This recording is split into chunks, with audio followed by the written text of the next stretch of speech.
Pump it up, pump it up. Trae. Come on, come on. With Trae. Pump it up, pump it up. It's the day with Trae. This is the day to gain inspiration, to make a positive change in the nation. We're inviting you to partake in conversation, to raise your vibration. It's the day that we will all celebrate all of our peeps that make this thing elevate. Watch the negative fade away, cause it's the day with Trae.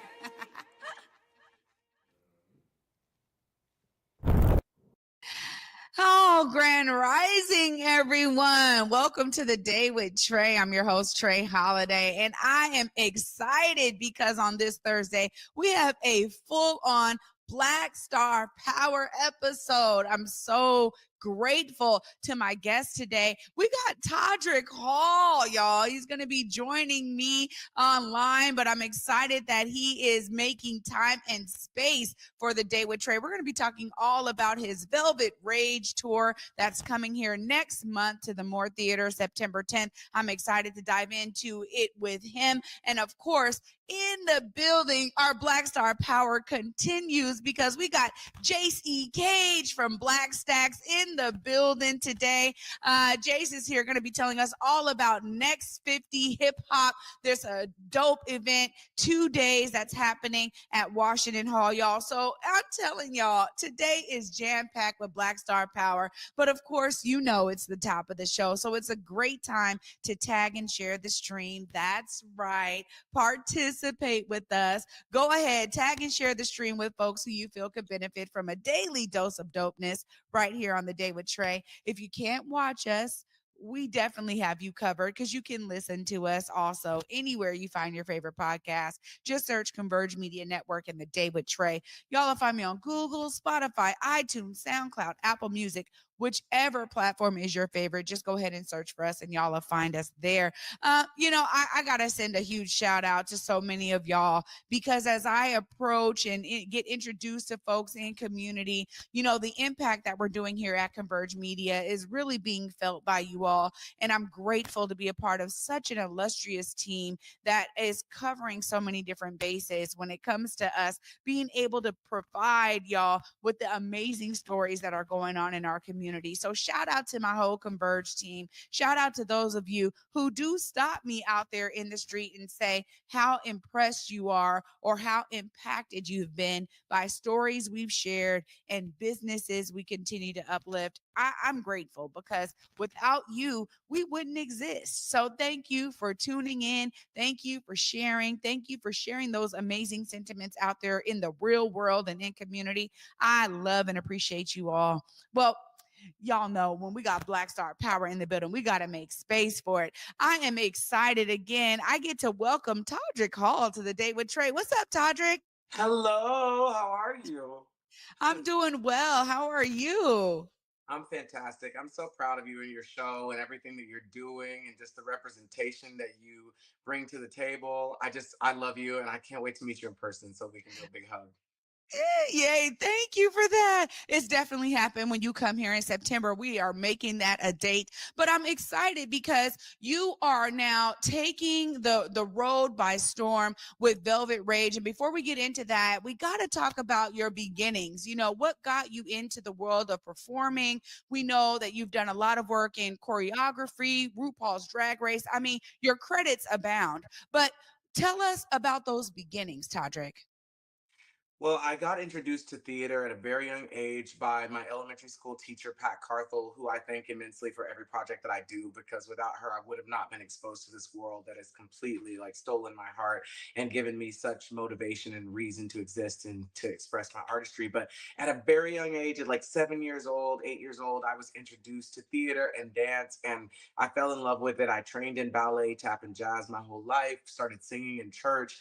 And by the time I was 20, I made my Broadway debut in The Color Purple, thanks to my church vocal training, because that's all I had, and my dance training throughout my life.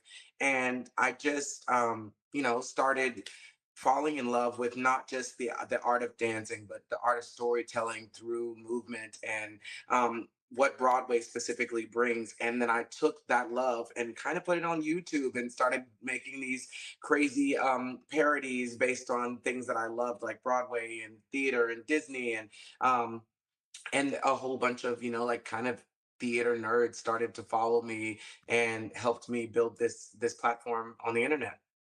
Wow. Well, I mean, a lot of folks have been able to see your talent because you did bring it out to all of us. So thank you for that. I'm a proud mom because I'm a thespian myself, right? So I'm with you on that when it comes to theater, and I'm so grateful because it really gives you such a firm foundation, and that is continuing in my son who's 9 years old, and he is in the teen summer musical this year. He told me months ago, he said, "Mom, I want to act." So I got him right into it, and he is so elated. They're going to be opening up this Friday. But when you talk about theater, it really is about storytelling, and specifically storytelling through movement. There are some sharp moves that you can do that really cut right through to the audience to really convey that mood. How do you utilize all of the talents you have to continue your forms of storytelling?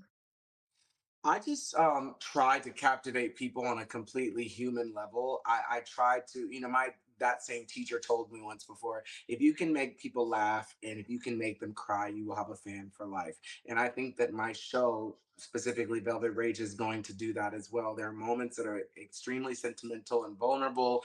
And then there are moments that just make you laugh because they're kind of like theater, comedic, parody things that are very reminiscent of the beginning stages of my career on YouTube. And then, of course, I have those songs that just give you confidence, that make you want to dance and feel like you are the baddest beat to ever exist on the planet. And so I really tried to like make my show a roller coaster of emotion and heightened energy. And I think the way a show happens, the format, the set list, the way you unfold the different layers of yourself is a really important part of a show. You can have a really talented artist, but if you don't unfold that flower or the Russian nesting doll, take it out in just the right way, it can kind of get lost, and people can forget what they just watched. So I think that the structure of this show is the strongest out of all the tours that I've been on. And I just want to say I applaud you so much for putting your son in theater. There are a lot of people, specifically in the Black community. It was a very huge deal to the people that were at our church and at our school and in our close knit family circle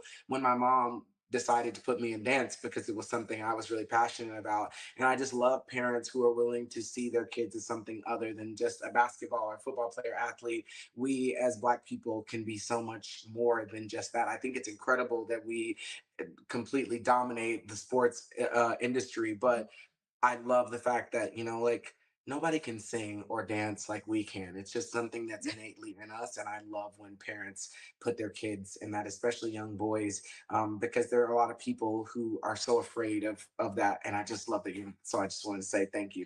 That warmed my heart. Oh, yeah, no, I definitely not am not afraid. And it's so cute because my mom just told me yesterday, she said, because he plays football too. And he went to his football coach. He said, next year, I'm not playing football because I'm going to do only theater. And the coach was like, well, you could do both like you're doing this year. And my son was like, oh, wait a minute, what? I don't got to choose. And it's like, no, you don't got to choose. You don't got to be in one box. And I totally agree with you. And I also think there's something to be said for, us having more and more examples of what it looks like for us to be on stage. So kudos to you for bringing not only your skills to YouTube, but now to these stages all across America. I love how you explain the show in terms of unfolding, but I also think about something that's so foundational in the world of theater, which is really characterization. There's something about how characters connect to audience members. And when you are the character, when it's your personality, tell us how you're utilizing all that is Todrick to really bring that out so audience members are really connecting with you. I think it's something I've been honestly scared to do for so long. I think I've hidden behind characters and costumes because in theater, oftentimes you're embodying someone else. And if you're doing it right, you can really, for 2.5 hours while you're in a show, forget who you are and completely be immersed in the character that you're portraying and bringing to life.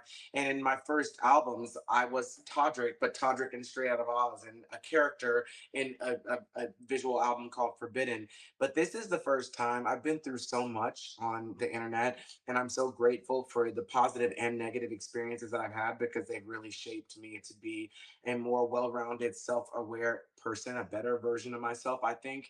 And I think that on this tour, I'm going to give people what they paid for and what they came to see, but I also want to have moments where I just sit down and talk to the audience, which has been something I've been very afraid of doing because it feels very vulnerable. And I love for everything to be rehearsed and on point because I am a theater kid. I love for it to basically be scripted.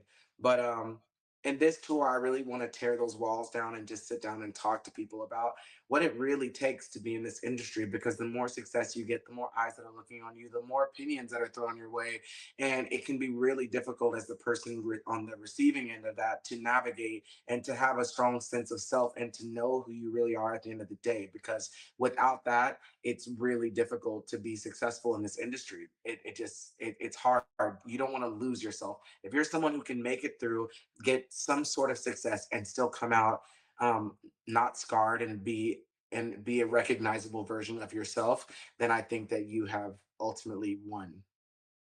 Oh, I love that message, Todrick, and I think it's so true, particularly nowadays where we have more and more access and exposure to the lives that, celebrities lead and that folks in the industry have because of their social media platforms or because of us being able to, connect with them in these different ways. But oftentimes, I think what I'm seeing actually is a trend of folks who are being more and more vulnerable and coming out and sharing certain things around, look, maybe it was cool for me to shake my tail back then, but now I'm a mother and now I'm thinking about my baby when I'm out there, but people know me to shake my tail. And you see that people are starting to come out and really express more and more of this layer of vulnerability, which I think is so key to being real in the midst of, putting on these major shows and being able to, perform for the audience. So much of it is about them really connecting with you. So, kudos to you. Congratulations for you to say, I know that I need to make space and time on this tour to have those kind of conversations. What are some of the things you're really wanting the audience to gain when they come to this amazing show for Velvet Rage? What do you want them to walk away with, Todrick? I want them to walk away and see a full, well-rounded person. I think I've assisted in making myself not seem real. I try to strive for perfection when I fail all the time. And I think sometimes people need to see that. They need to see that you're a real human. And I want people to understand, because a lot of my fans also want to pursue performing. They want to be a self-made artist. And people know that I don't have a record label. I don't have management. I have a manager now, but I just recently got a manager for the first time in a long time. And people want to know how they can make a name for themselves. But I think I would be remiss if I didn't explain how difficult it is and how difficult it is to live your life in front of everyone, and the ridicule and the criticism that you get and the negative backlash that you get and what it's like to be canceled. All those things are really difficult parts of this industry, and I would never want to scare someone away from chasing their dream, because I think it's so important, especially for people of color, especially for queer people, to be out there being a great role model in the best way that they know how. But there's this part of our culture that expects for people who are public figures to not be human and to not make mistakes. Or if they hear a story, they're like, I believe 100% of that, where there's always nuance and the truth probably lies somewhere in the middle. And I think navigating that is so difficult. So I just want to talk to people about my journey, because my fans have stayed so steadfast and true and have supported me through headlines that almost painted myself to be an unrecognizable version of myself. And the headlines were usually not 100% false, but they definitely weren't 100% true as well. And I think having a platform to be able to express my point of view, but also my gratitude to people for sticking with me, because friendship and love and support doesn't look like somebody that you run away from when they're in trouble or in hot water. You love them through it. When your friend does something you don't like, you don't like disassociate yourself with them. You love them through it. And I think that's what true friends are. And I've been able to see who my true friends are, who my true allies are, and who my true fans are throughout this process. And I just have never been more grateful than I am right now to have such a strong fan base who is coming out to support me in the way that they Well, we love hearing that because nowadays the fickleness is real. So, Todrick, thank you are. so much for your time today. Of course, people need to come out, get their tickets. This is STG Presents Velvet Rage. You will be at the Moore Theater September 10th. How else can folks connect with you? Maybe, subscribe to your YouTube channel. How else should folks be plugging in? Yeah, just follow me. I'm on all of the platforms except for Twitter. My name is Todrick. It's just one D. Follow me on YouTube. Subscribe. Get your tickets at todrickhall.com. I hope you can make it to the show. If you're skeptical, get the tickets because you will love it. If you're on the fence, and this is my fourth or fifth time playing the Moore. We always have a great time. I thank Seattle so much for embracing me the way that you do, and I'm ready to show up and show out for you. All right, on. I cannot wait to connect with you when you come to town. It is a date. Thank you again so much for joining me on the Day with Trae and for uplifting us and giving us an opportunity to connect with you and also connect with your amazing talent. Thank you so much. I can't wait to see you. Thank you, my love. Bye.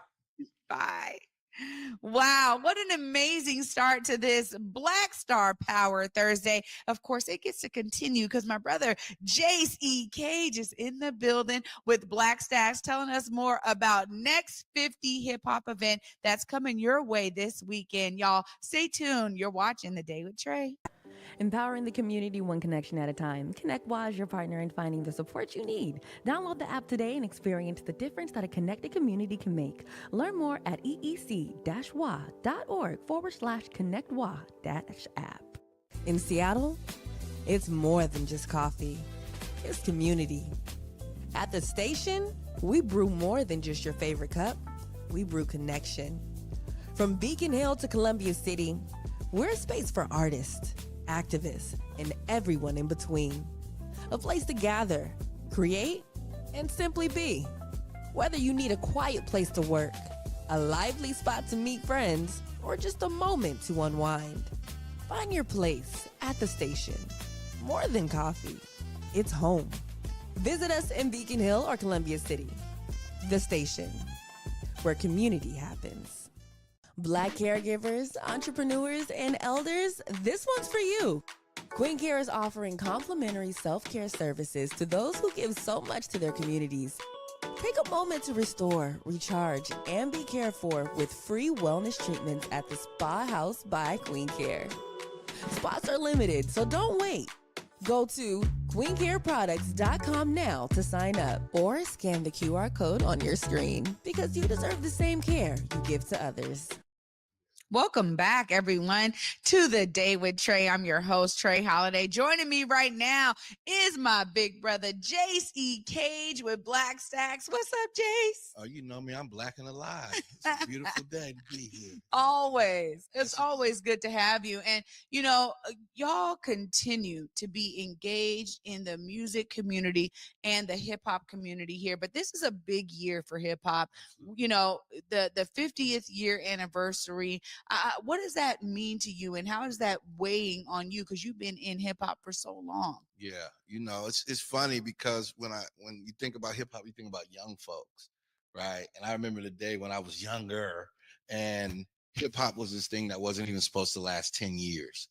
And now here we are 50 years later, and it has impacted the world. It runs the world. You see hip hop everywhere. And so just being a member, a contributor, a supporter, a fan, it's really heartwarming to just say, hey, we made 50, now we got 50 more to go.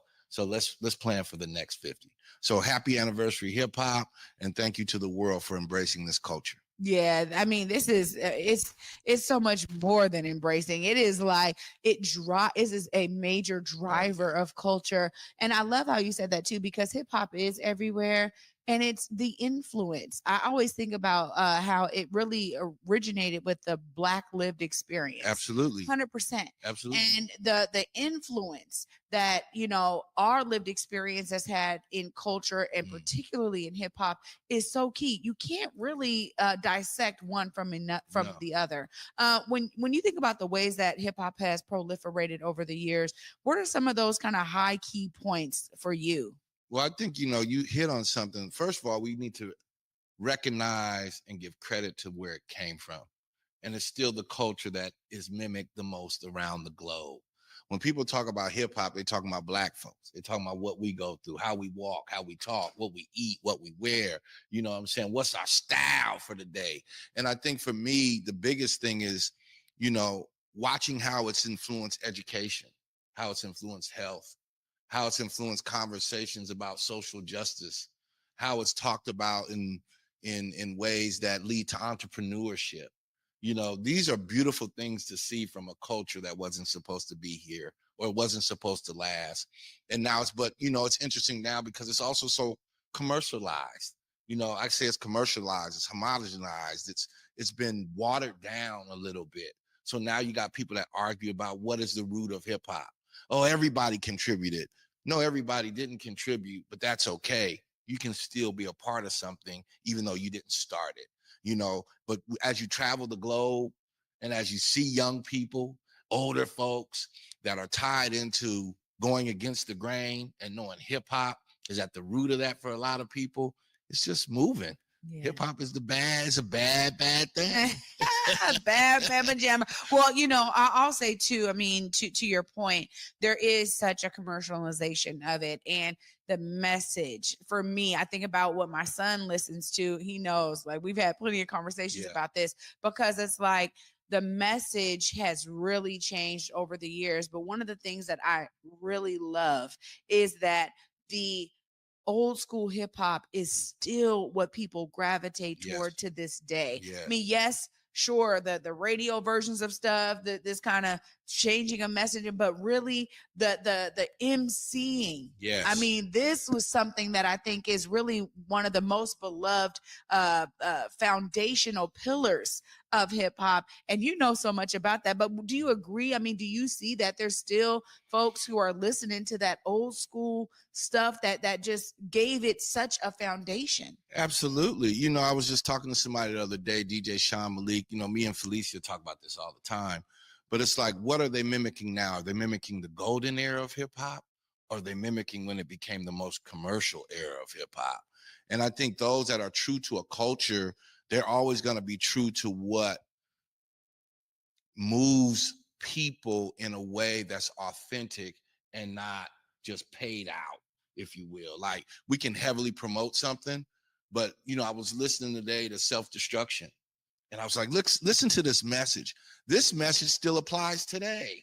Like, and this is this kind of stuff we need to hear. We need to see the diversity in what hip hop is, not this monolithic way of you only do this over certain BPMs. This has to be the messaging, and it has to be death, destruction, hate, and separation. Hip hop was created out of peace, love, unity, and having fun. And it told the story of Black folks that were struggling in a community and they had no voice, but this was our outlet. And now the rest of the world gets to see that blueprint and follow it. So yes, I agree that emceeing plays a role. I tell cats, just because you rap don't make you hip hop. Right. You know what I'm saying? Just because you dress a certain way or talk a certain way, that don't make you hip hop. What is your responsibility? What is your accountability to the culture that's going to move it forward? Because one day we all have a time stamp. But when my time is stamped, I want to know that hip hop is still in good hands, that people are still loving it for what it's worth and what it's for, which is bringing people together, talking about things that some people are uncomfortable with, and finding ways to spread love and not hate, but do it through truth and honesty and using the rhythm of the music. Oh, that's so important. I mean, when you're talking about listening to Self-Destruction, I was reminded, I just came back from Kemet, ancient Egypt, and I just so happened KRS one a song that he did. He was going in, and I'm like, you were talking about the stuff I was just in Kemet learning or getting a deeper understanding of, because I knew it going there, but getting a deeper understanding way back when, the ideas that have been formulated over amazing beats over the years of hip hop is some of the stuff that for me is like top tier. Right. And that's what I love, because I'm seeing that people still have a real firm respect for where it came from and for the original messages that were really embedded in the music. And I love being able to see how this year we're seeing everyone come back. You're seeing all of these, you got a whole tour of all the folks doing their music again. And it's beautiful because these tours are selling out. As if it's like they just dropped an album and they're doing stuff stuff that they did 20, 30 years right. ago. That's the brilliance of it. But That's right. here we are talking about the next 50, Yes. in Yes. hip hop. And tell us more about this event that's coming up this weekend. Well, you hit on so many good things, Trae. I be wanting to just talk to you. So, okay, let me get to what I'm here for, right? But what I'm here to do is to talk about the next 50. The next 50 is a 2-day event to celebrate the legacy and envision the future of hip hop. This was something I had a conversation because I was like, it's cool to do all this performance, but what's the conversation? What do we want to see? What are our demands moving into the next 50 years? Now that everybody is benefiting from our culture, what are our demands? What do we want? And so I was just like, I don't want to just perform, even though there's messages in the songs. How do we have a bigger conversation? How do we include the intergenerational piece? Hip hop is from 8 to 80. How do we get those 8-year-olds, but we also get those 60-year-olds to sit in a room and talk about, this is what we did. Now, this is what we need to do, and we're here to support you. So I was able to sit down with Nikita Oliver, one of my favorite people on the planet, right? And we were able to talk about not just performance, but what we could do to bring in that intergenerational conversation. Let's have some workshops. Let's have some panels. Let's talk about what hip hop is. How do you view hip hop? Is hip hop just commercially accessible to the world? Is it a culture? Is it something that we need to have a legacy for? Is there accountability? What are the young people thinking? What do they want to see moving forward? You know, in a place like Seattle, do we have a radio station that's dedicated to the local music that we champion so much? Are the DJs playing it in the nightclubs? Are we hearing it in the mixtapes? Are we hearing it in the barbershops, hair salons, weed dispensaries, coffee shops? All of these places are signature to Seattle. Now, if that's signature to Seattle and we're all mimicking hip hop, then what's the signature of Seattle to the rest of the world? And what is it that we need to do together to build an alliance that is strong enough to stand the test of time, but also prepare us for the next 50? Well, this is so key. Jace, you're absolutely right. Performances are one thing, but having these deeper conversations that allow for folks to walk away with a shared understanding Yes. about how to move it forward is so necessary. I love this because it's clear that you want people to be engaged and to actually contribute Yes. to these discussions. When you think about, mixing young folks and their perspective with folks that are more elder, more seasoned, Yes. right? Yes. What are some of those kind of outcomes that you're really wanting, the audience to experience when they come and when they participate? Well, ultimately, what I would love to see is that the youth that come from the organizations that are sponsoring this and that are partners, that we start having every 45 days, every 60-day meetings to discuss what's going on with your organization, what's going on with how do we support each other? How do we, when things go out, it just goes out and we all already know. You're not just promoting it, not liking it on Instagram, but showing up, right? And contributing to what it is that each organization has as a goal that they're trying to reach. This is about bringing young people together, keeping young people together, having older folks who have participated in hip hop be a part of that circle, but in a way that is more protective and allow them to have the conversation. Because the beautiful thing about hip hop when I was coming up as a young person is that the older folks that did understand revolution, that did understand accountability, they stayed on the outer perimeter and they allowed us to go through life, make our bad decisions, good decisions, right? But make decisions and then give us advice on how that will work moving forward. Because as they like to say, and I like to tell young people, I've been where you've been because I'm older than you are today than you will be tomorrow. So let me share what I've experienced so that you don't have to go through certain things. Well, there it is right there. It is something that we need more and more of. I really appreciate the thought and the insight in terms of like, we need this every 60 days, every 45, Yes. like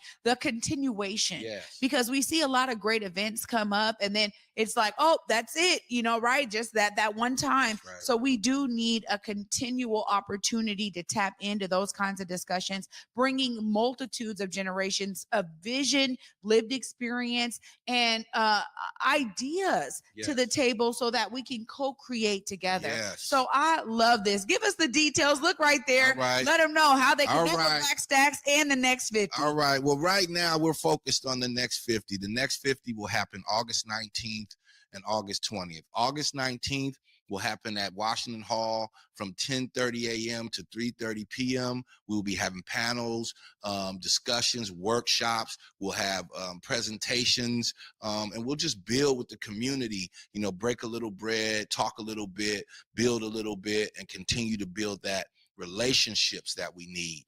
Later on that evening at KEXP Courtyard, it'll be the performance, it'll be the celebration, it'll be the culmination of what the day was. Bring all that energy to KEXP Courtyard, headlined by the one and only legendary MC Sa Rock. It will feature artists like Black Stacks, Real Be Free, I Am Shamel, Oblay Reed, Yidam Sack, DV1, Gifted Gab, who else? Abison Creole. I'm just trying to remember everybody. If I forget you, don't it's not personal. Who else are we thinking about? We got organizations involved like the Residency, Totem Star, Hip Hop is Green, Converge, the Good Foot Collective, Bill 206, KEXP, Creative Justice, Mira PR. I'm missing so many people, but no disrespect. And that's just the first day. That's just a day to warm you up, get you ready, get you excited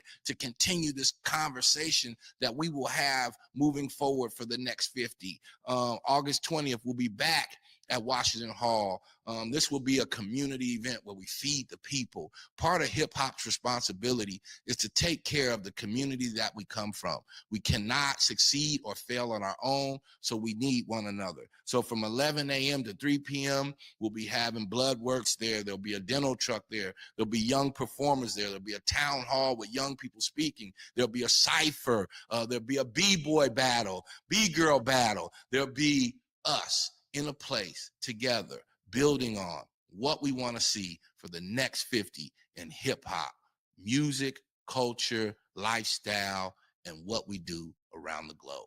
Wow, jeez. Yeah. I'm so glad y'all are involved in this. This is right up your alley. Yes. And thank you for bringing your contribution to this amazing 2-day event. It's necessary. And I am looking forward to making some time happen in my schedule. I need to tap in. I need to be there. Come on. Thank you so much for joining me today and for sharing this. And one more thing I think that's very important is that we want to acknowledge those that have gone before us, that have paved the road and have shown us that you can live this life and make contributions that go noticed even when you're not around. We'll have the Spirit of Hip Hop Award, the Elijah L. Lewis Award, the Kiana and Devon Pickett Award, and this goes out to community members who have made contributions to the culture, whether they're asked to or not. They just do it because of the love, the passion, and responsibility that we have to hip hop. Wow, no, that's beautiful. Beautiful and necessary. Yes. Jace, thank you. Always a pleasure. Trae, Always. I love this show. I love what Converge is doing. Thank you for being here. Thank you for giving voice to the voiceless. Thank you for giving vision to those that can't be in the space, but get to watch it through your lens. And you always tell the truth, and we always appreciate it. And we love Converge, and keep doing what you're doing. Thank you, brother. I got you. Absolutely. Oh, y'all, I'm going to wrap up all of this amazing Black Star power energy. I know we went a little over, but it was necessary. Y'all just stay tuned. Right after this short break, we'll be right back. You're watching The Day with Trae. When I had my first child, I didn't really understand the impact of my using until I gave birth to him.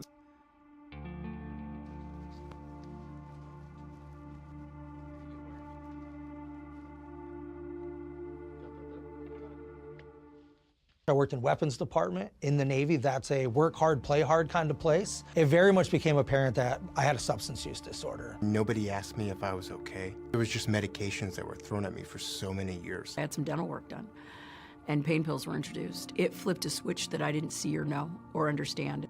The first time I recovered, my dad was the person, the rock. When he died, I had a severe relapse. It was one of the darkest times in my life, because I had a taste of what recovery could feel like. A lot of shame came in. And the grief about it was so huge that I would have to drink to deal with what it felt like to be in my body. I had lost the military career. I didn't have a place to stay. I was out of work. Seemingly overnight, I became a vehicle resident. And that continued to kind of escalate my use, is being afraid to ask for help. I tried multiple times to show up and be a parent to those kids, but I couldn't do the minimum. In my mind, they were safer where they were than they were with me. It does. It takes a village of support. It takes a village of resources. Getting all the things that kind of made me whole again happened because of the stabilization. There is no part of my sobriety that would be possible if it wouldn't have been with help from others. Every one of those people believed in my ability to live differently. Each one of those people along my journey has contributed to my success. Don't count us out. More people recover with support. Learn how you can help someone's recovery at supportaddictionrecovery.com. Welcome back, everyone, to the Day with Trae. I'm your host, Trae Holiday. Huge shout out to my guest today for this Black Star Power episode, Todrick Hall, giving us all of the insight to his Velvet Rage tour. And shout out to him for saying, I'm making space to have these vulnerable conversations and make sure that those in the audience understand what it takes to get to where he is. I think it's so important that we have more and more opportunities for that. So definitely go to his website, get your tickets, y'all. He will be here at the Moore Theater September 10th. You don't want to miss that amazing show.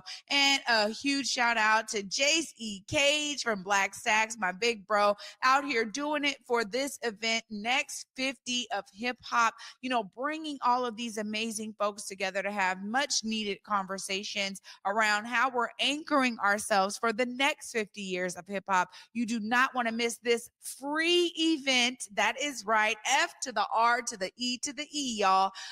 Coming up the 19th and 20th of this month. So just this Saturday and Sunday right there at Washington Hall. Make sure y'all go support this event, but also contribute as he shared. And you know me, I'm inspired by Todrick and Jace for what they do and what they bring, because they could have kept their talent to themselves, but they chose not to. They chose to make a conscious decision to bring it out to the public. And as many of those who have been out in the public have experienced the positive, the negative, all in between, it still didn't deter them from being who they are in a public space and making sure people have access to how they are doing it. So y'all know you got an opportunity to be inspired as well by them, because whatever it is you're holding on to, whatever that talent is or that contribution is, don't hold on to it for just yourself. Bring it out so we can all experience it,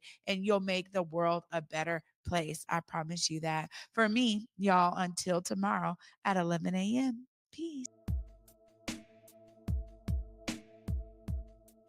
Converge Media produces culturally relevant content for Black and urban audiences.